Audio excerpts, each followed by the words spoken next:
Hey guys, so I don't know how many of you guys have ever heard of water printing.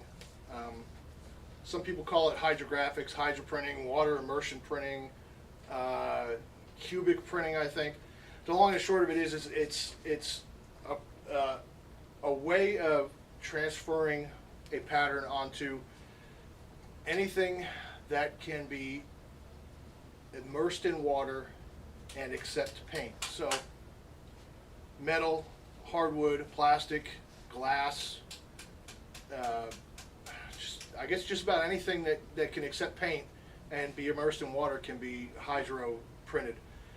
And today I'm out here at my buddy Tyler's place in Catoosa called Hydro Customs, and he's going to show us how it's done.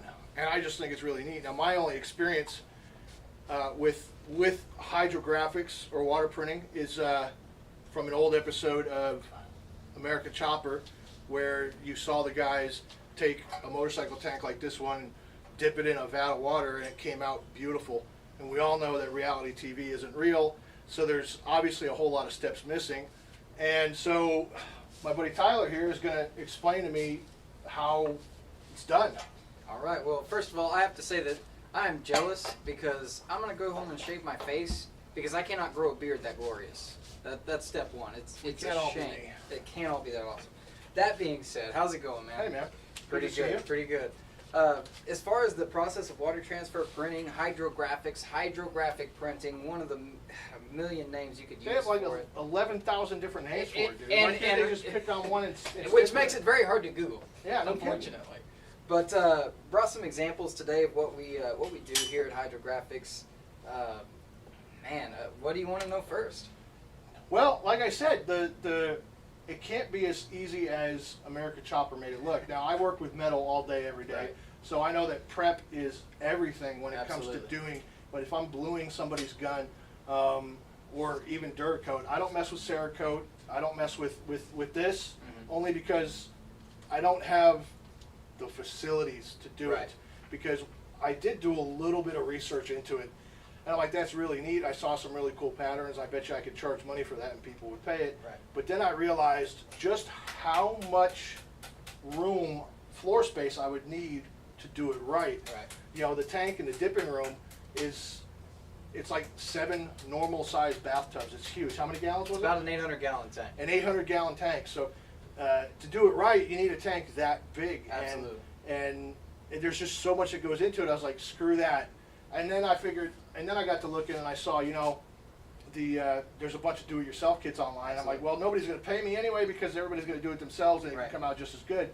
But I bet you're going to tell me that doing it yourself doesn't work out too well. Well, the thing is, you pay $100, you're going to get your do-it-yourself kit. Your do-it-yourself kit's going to come with about 1 meter squared of film. It's about that big, which is enough to do maybe one rifle, maybe a couple of handguns Sure. if you were to have to do it more than once. I have spent hours upon days and nights up here messing this up so that I could learn to do it right. So if you get the do-it-yourself kits, and some people it works great for them, they don't care what it looks like. But if you're really wanting a good outcome, if you're wanting a good quality product, get it to somebody who can do it for you. It's not that expensive. For example, you mind if I quote some prices? How about it? Man, if you're doing a whole gun, you're looking at about $2.50. I'm charging $35 for disassembly and reassembly. Good luck finding a gunsmith that will do any work for you for less than $40. Yeah, he laughs because he knows. Well, everybody knows my hourly rate. It's a whole lot more than $40. So. Absolutely. We got to keep it affordable. I've got to keep it to where you can walk in. Any average Joe off the street can walk in and want to do this to their particular firearm. We've done some amazing work, and we've got some examples here of. There's some really cool shit here, guys. I mean, you know, you could do it on anything. So, you know, like Any hard surface that can be dipped in water is And what I tell people got- you can do it with. all these different patterns, and the sky's the limit on these, right? Absolutely. And most of these can be done with any background color that you wanted. So you could customize it to match Talk whatever it is about you bring that. in. That's a good point. So, like this stuff here, which is called, I guess, just silver flames. Yep, silver Gray flames. Okay, and that's on a black background. It's on a silver background. Okay, so it's a silver base coat, and then the gray flames. The Lays only down part over the that's top. the only part that's actual ink is the gray flames and the black. That's right. Okay, But where's that? Like, here's the hard hat with the same pattern, but it's got a red base coat. Okay, so it's the same pattern, but two different base coats. It completely changes the look of the gun. Absolutely. Or the look of whatever it is, Right. the surface. So, for example, car interiors. You could bring your console in. We can color match the interior or the exterior of your car, and make your interior match it. I think I want you to some Cerakote cool the whole patterns. truck. We were talking about that. It could be done with the high temp The Cerakote. whole outside of my truck. I think I want it all Bedliner's Cerakote. overrated. Bedliner's way overrated. Okay, so let's pretend for a second then that this spear gun is an AR, and it right. doesn't matter. It's just a plain black AR, right? And I bring it to you, and I want you to do zombie green. Absolutely. Okay, and everybody knows how much I love zombies. I want you to do it zombie green. So explain to the people who are watching this what the process is. Do you take, because the AR is going to be parkerized Yep. or anodized depending on what it's made That's of.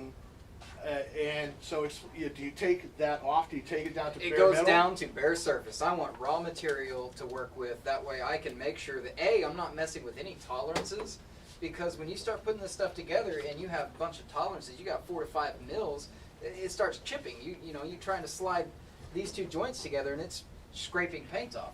Okay. So you want to make sure that you have as little layer of paint as possible.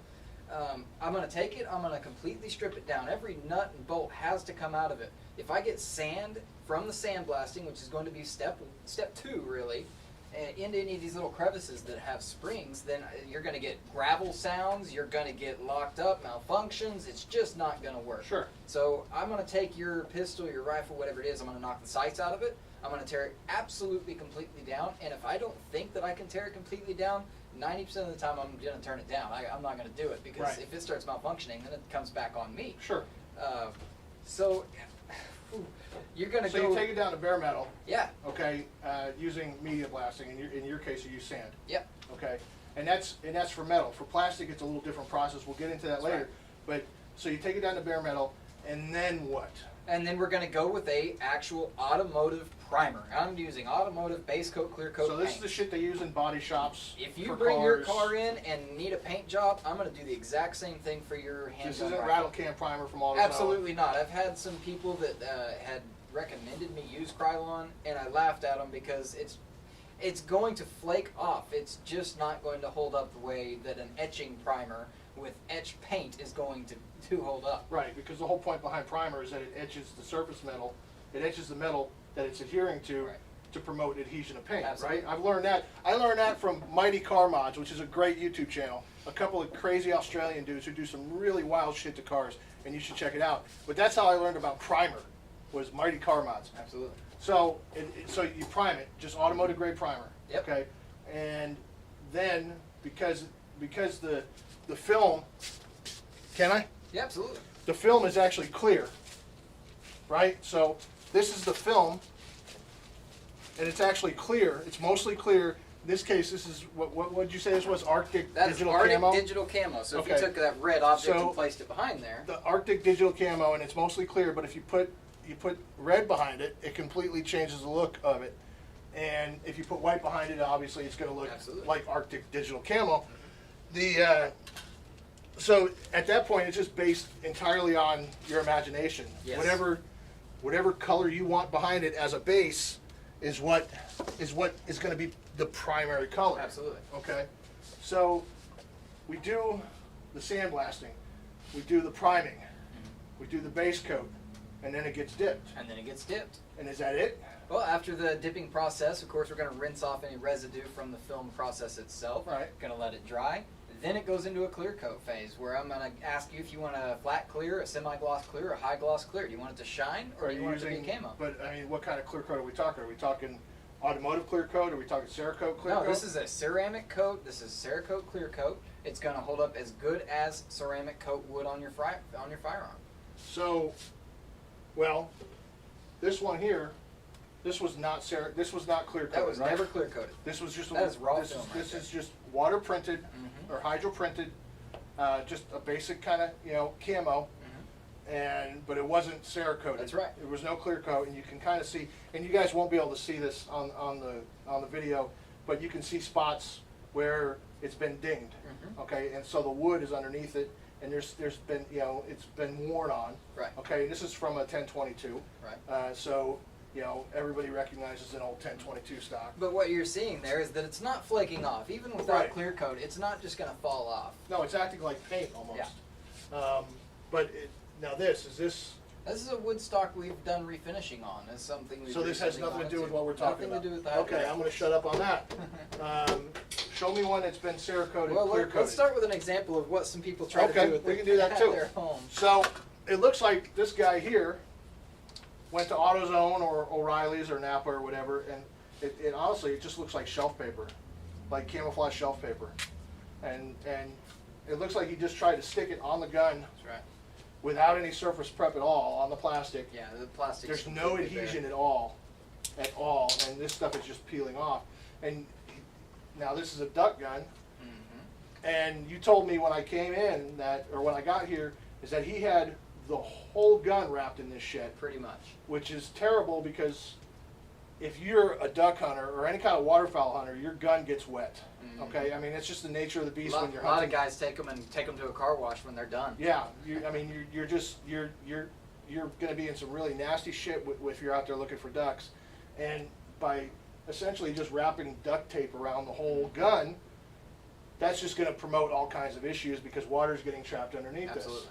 So he brought it to you when he realized maybe that's not such a good idea. Yeah, he attempted it and was like, And you're gonna water print the whole thing. We're gonna put it in a pattern very similar to this. Okay.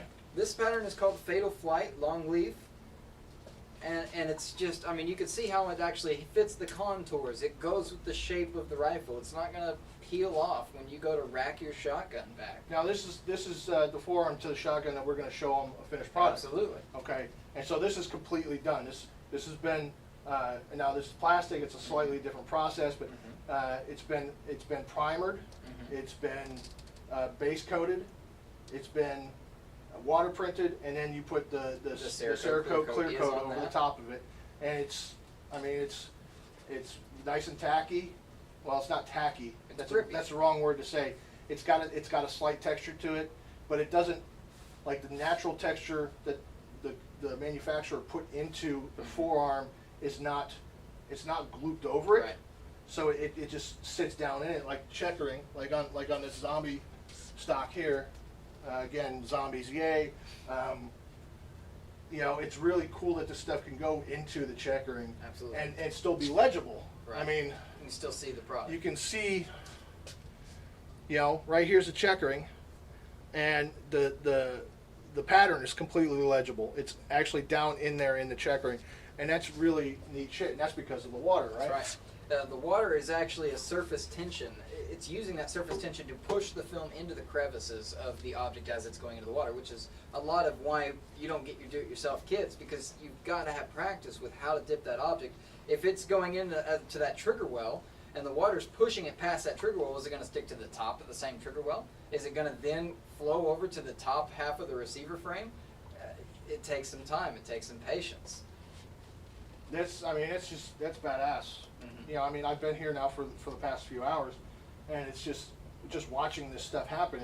It's really cool, and it makes me realize just how over my head I would have been if I had wanted to do this in my store and try and mass produce it.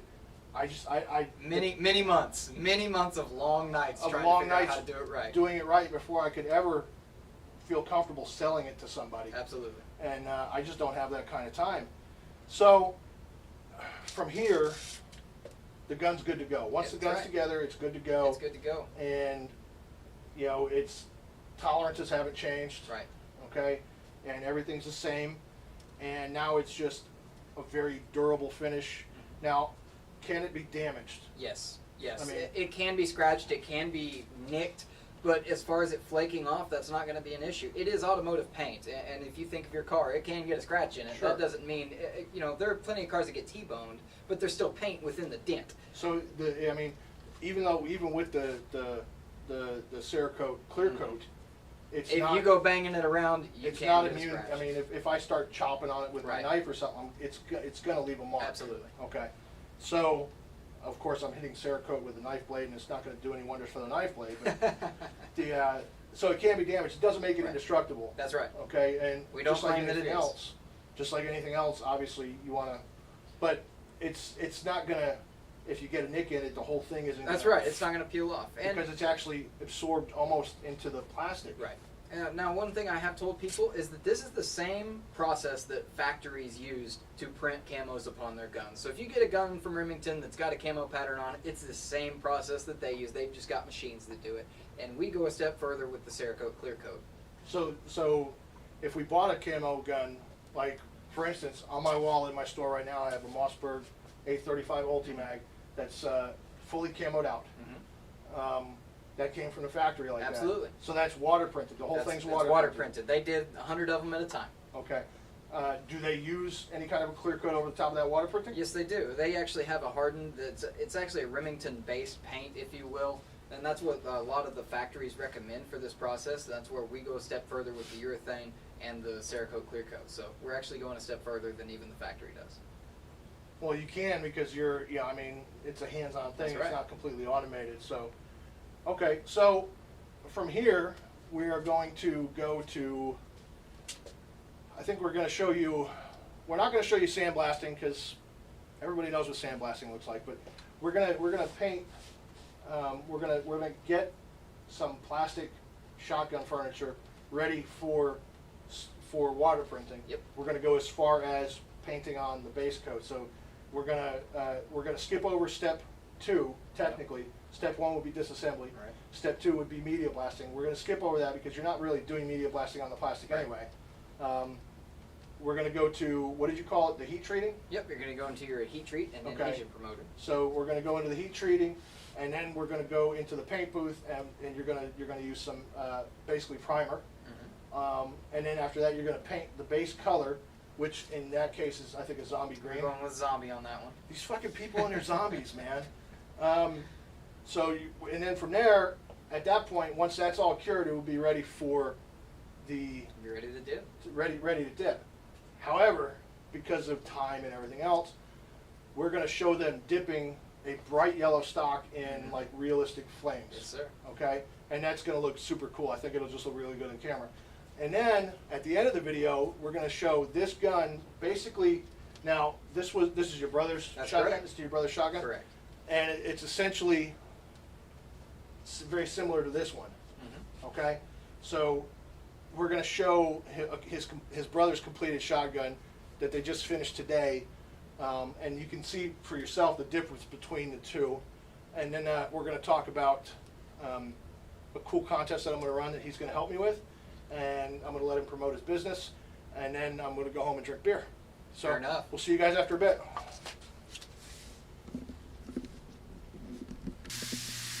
Okay, so this is actually going to be step 2 in the process, right? Correct, after blasting. After blasting. And I'm not going to bother showing you guys the media blasting because everybody knows what a sandblaster looks like. And if you don't, Google it because they're all over the place. So now we have the Bicol shotgun, okay, with the buttstock and the foregrip, and you've media blasted them, and you've cleaned them off with paint thinner or whatever. That's right. This is a Stevens, and this is just a factory buttstock. The plastics that they use are okay to do this flame treatment on. What it's going to do is actually pull out a chemical that's in the plastic that just allows for better adhesion. You know, it's going to make the paint stick better longer. Little stuff like this, for example, you know, I tried an iPhone backing plate one time. The plastic was too thin and it started melting it down. Stuff like this is just fine. They use high quality stuff if you get a good quality gun and it won't hurt it. So we're looking at a big crack torch essentially. That's right. And you're just going to heat it up with the open flame. That's absolutely right. And that's going to promote adhesion of the base coat. That's right. Because I'm heating up the plastic, not only is it pulling out that chemical, but it's also opening up the pores of the plastic so that it will take my plastic primer. Okay. And I'm not trying to hold it on there. I'm just trying to heat it up. Get it warm. You can see it's a little bit of change in the way it looks. And that's all I want. That's it. I could promise you that it's nice and hot at this point.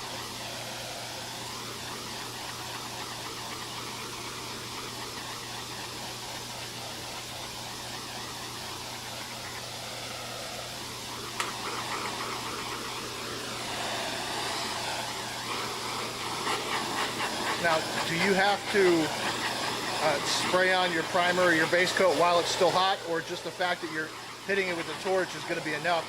Even after it cools down, it will still promote the adhesion. That's right. Once you've done this, you should never have to do it again. So, for example, if you have plastics that came already painted, I don't have to go through this because it's already been done at the factory. So now, it's ready for adhesion promoter. So let's move into the paint booth and get that going. Okay, into the paint booth we go. Okay, so now we're in the paint booth and we've done the heat treating on the plastic. So now you're going to spray basically a primer? Basically a plastic primer. It's an adhesion promoter, which can be used for many rip points, but in this case it's just to help the paint stick to the plastic. And how long does it take for that to set up before it's ready for paint?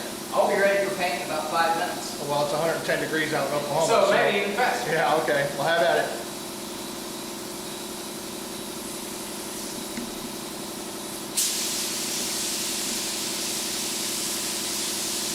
Just basically want to give this an even wet coat. It's going to do its job. I'm basically spraying with glue. I'm sorry, did you say glue? It's basically like spraying a glue. Okay. It's just really sticky if I were to try to touch it.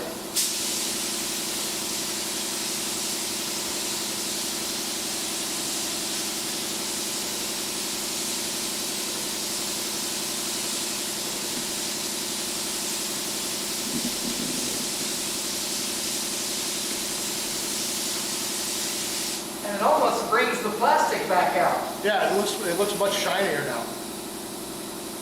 And we're going to do that to all the parts, I guess. That's right.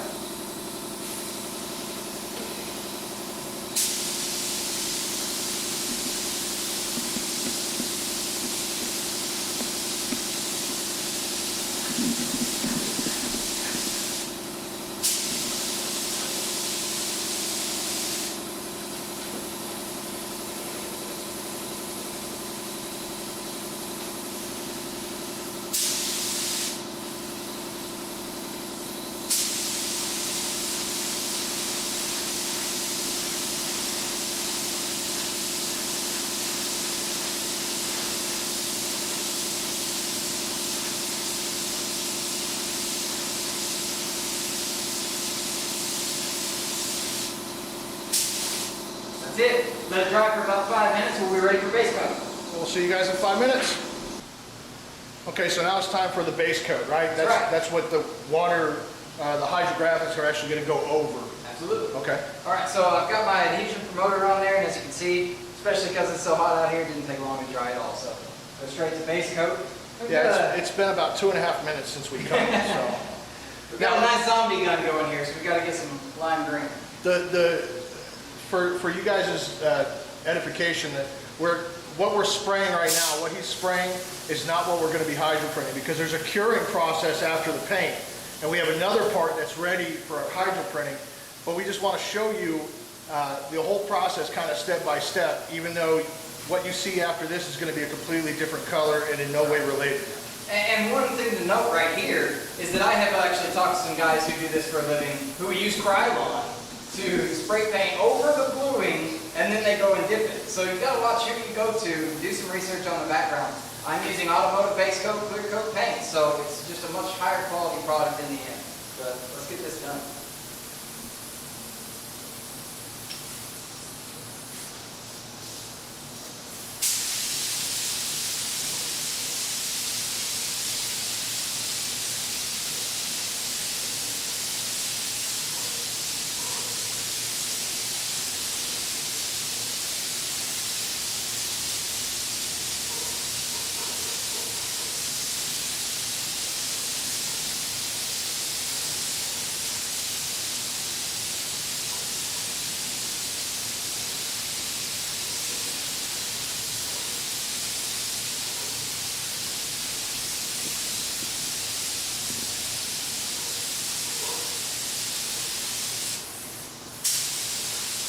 Let that cure for a minute. Come back and put another layer on it.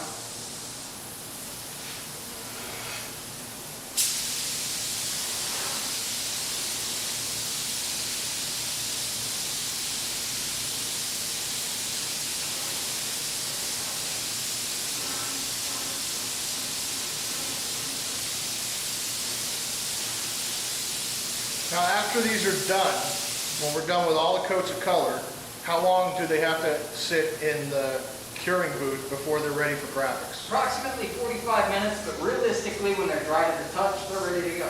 Now, the curing booth, is that a heat booth or is it just an enclosed area? It's an enclosed space. I do have a plug-in heater, but I mainly only use that in the winter when it's actually cold. Really Right, it's August right now, so you don't really need yeah, it. it's unnecessary completely.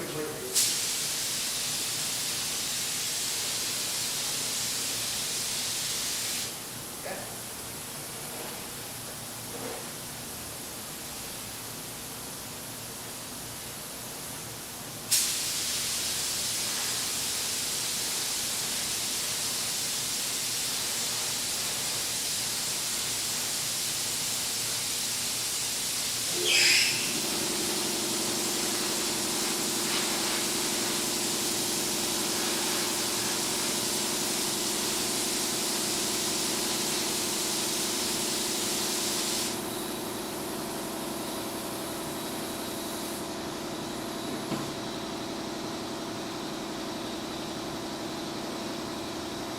Now, how many coats before you're happy with it? This should be pretty good. And that's realistically, the film is going to cover up a lot of the paint. So it doesn't have to be a smooth, even coat like most cars are. You can just, as long as it's laid on and it's covered, the film's going to do the rest of the work. That is, unless you're doing something that doesn't have a lot of ink in the film.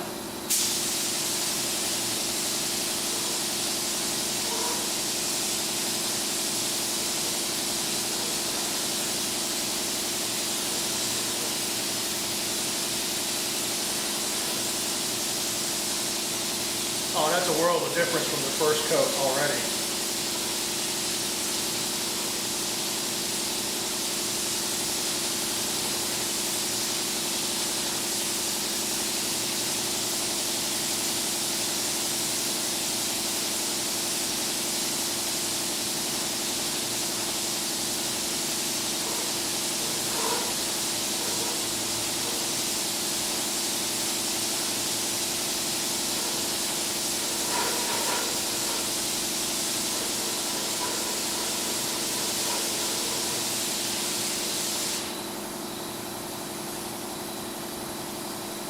As long as I don't see any black,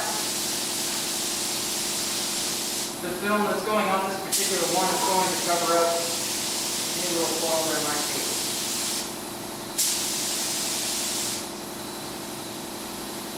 Okay, so after, like we said, after 45 minutes or an hour of dry time, that piece is ready to be dipped, essentially. Right.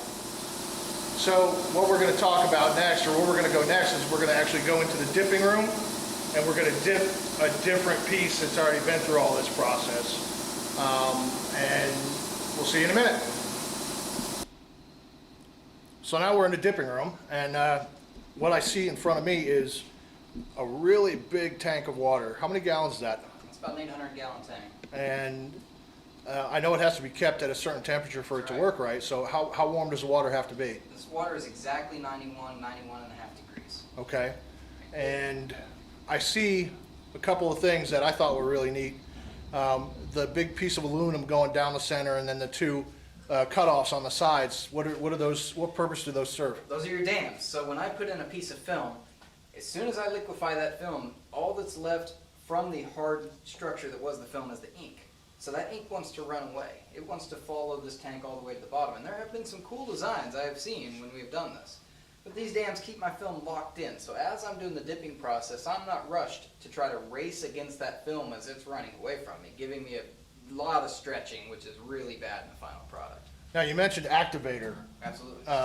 Does that, I guess, is that lighter than water? It just sits on top of the water? It sits on top of the water. It's a xylene solution, if anybody knows what xylene is, and it just literally cuts the film itself. So I'm going to start out. Well, show them the bright yellow stock first, There we so they can get an idea of where we're going with this. Yeah, this is what we're going to start out with. You just saw us do the green and the paint.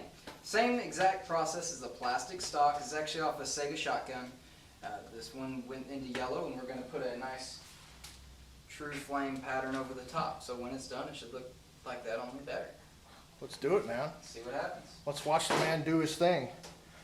And then I guess he tells me that I'm not gonna get out of here without getting my hands dirty, so he's gonna let me dip something and we'll see how bad I fuck it up.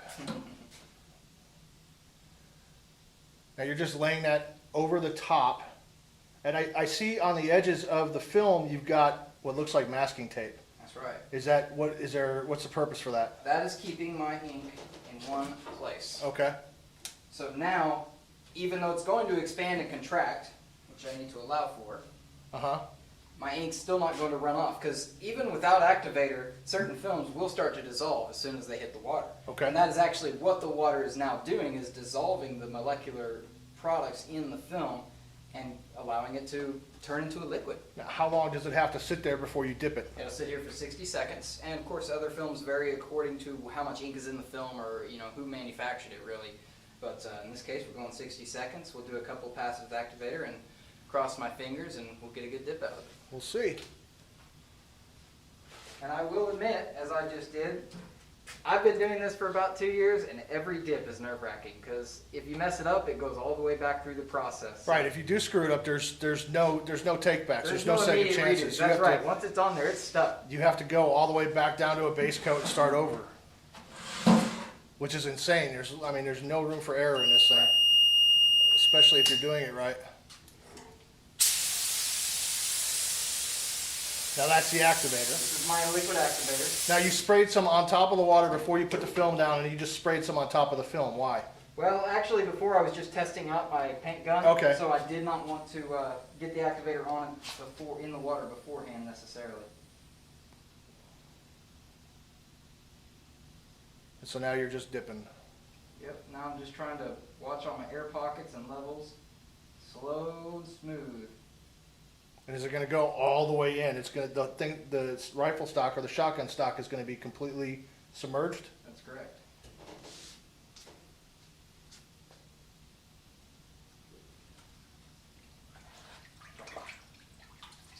And we get our final product. Let me zoom in on that.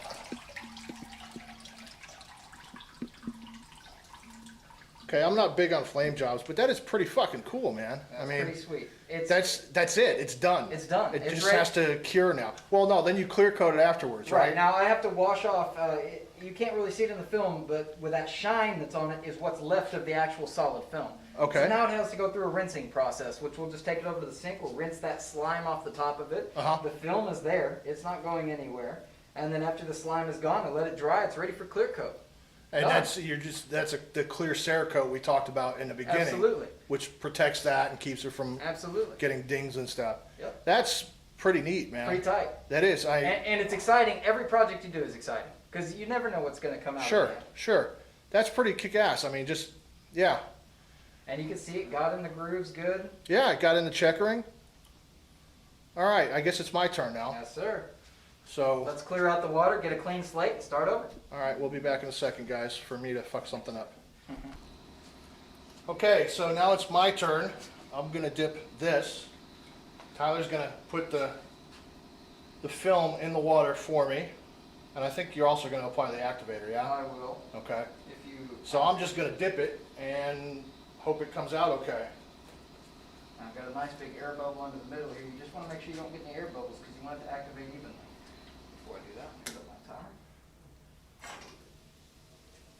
And as you can see, the film is already getting soft. It's already reacting to the water. And that's a basic kind of mossy oak type Yeah, camo just a pattern. standard. This is a True Timber XD, which has got a lot of color in it. Right. So because of that, it's going to expand a lot more. But it also allows for a lot. You can't screw it up as easily. Got a couple little bubbles in there. It's nothing that's going to be a big issue with this much color in a film. Sure. Now we're just waiting on the timer to tell me when we're ready. And again, when you go to dip, slow, smooth as fast. Watch your air bubbles. Watch how you're putting it in the water. And the way I rotated it in is going to alleviate that seam that was on the top of it as well. Now with this checkering, I want to go in that way, or do I still want to If go I in? would go in the butt side first. So just kind of, so just kind of down, and then I would almost have it flat and you're wanting to put that end in, go Uh-huh. halfway into the water, just halfway on that little seam, Uh-huh. and then slowly rotate it in, and you want all that air to escape. So you're not just going flat in. Right. If you watch videos, you've got to watch their technique. It's hard to notice unless you know it's liquid. Sure. Slowly roll it in.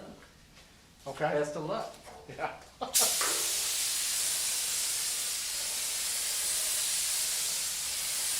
Take your time. It's ready now. The It's ready. activator's on it, so I can have at it. Yep. Okay, so, Now hug it toward your end of the tank. That way you have room to roll it. oh, okay, I got you. So, nice, There you go. nice and easy. We'll play. Now just start to Push it into the film. push it into the film. There you go. Oh, You're all right. and just let it come around. Let it come around. Now submerge it. Move your top ink out of the way. So just wobble it a little bit. Pull it out, and you're ready to go. See how you did. That was pretty good from here. It didn't quite go in on the checkering on this side, Okay. not all the way, but it looks like it did pretty good on that side. Fantastic. Now you can see the stretching, and that's what we were talking about. If you don't push it into the film, you're going to get that long stretch. Oh, yeah, right there. I wasn't quite fast enough, I guess. I Absolutely. wasn't following it Now, enough. also, if you look at your other side, you've got a lot more color. Yeah, okay.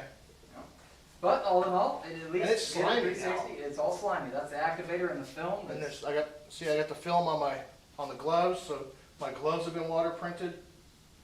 That's neat, man. But all in all, I mean, that's a start. You got to And start. from this somewhere. point on, you rinse it off. That's right. If this was a finished product, we'd rinse it off, get the slime off, Yep. let it dry, and then take it in the paint booth and and do the clear Spray coat. some clear, ready for reassembly, ready to call the customer and tell them the I can product's totally ready. see the difference right here. Yep. So I was good on this side, but I Great on this wasn't side. quite fast enough. That's I right. didn't use enough of the film. That's right. I kind of stayed in one And place. in fact, this is an interesting little. Yeah, that's all good film there. It's all still usable. Yeah. I didn't make use of all of it. Huh. Okay. So, here's that. We're good to go. Okay, so now we're going to show you guys here in a minute. We're going to move back into the office, and we're going to show you the finished product that we talked about in the intro, the bicol shotgun that we're doing for his brother, that he's doing for his brother, that was going from black to a kind of a camo pattern like what I just did, I think. Yep. And we got some other stuff to talk about too. And we'll see you guys in a minute. I'll write a check instead. Okay, so you guys just saw the whole process from beginning to end, basically. And so for difference-wise, remember that shotgun we were in the beginning where the guy just basically put stickers all over it? A very similar shotgun is Tyler's brother's. This is a bicol, which is a really nice little Russian semi-auto. But, I mean, the difference between the two, side by side, just look at the difference. And this is it's on the metal. It looks like, did you Cerakote the choke? We Cerakoted the choke, threading and all. Cerakoted the choke, Cerakoted the magazine cap. Cerakoted inside the receiver. Didn't do anything with the trigger. Didn't do the trigger assembly. But then everything else except for the recoil pad is water printed with that really cool camo pattern. And it's just, now, if this was my gun, what would it cost me if I brought this gun to you and said, what would this cost me out the door for this job? Again, it's about $240 for the entire shotgun. We did the Cerakote on the inside of the receiver just for that much more water protection. It'd probably be another $40 for something like that. Okay. But realistically, you're still getting out the door for under $300, and you're getting a damn near brand new transformed gun out of it.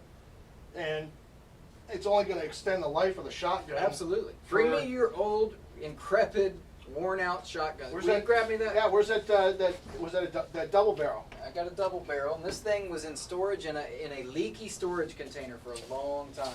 So this one here this is an old Savage Fox Model B, side by side, and he Cerakoted the That's right. all the metal and just Refinish the wood. and the wood is just the wood is beautiful.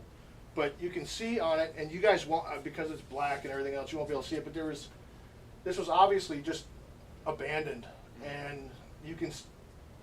There's nothing you can do for pitting. It's a right? shame. There's nothing you can do about it. There's nothing. But what I'm saying is, there's no way to hide pitting. No. You could use body filler, but it's gonna flake right off. But the Cerakote is only It's a only couple a of mil microns thick. thick. That's right. Yeah. You're talking most pitting's gonna be 3 mils.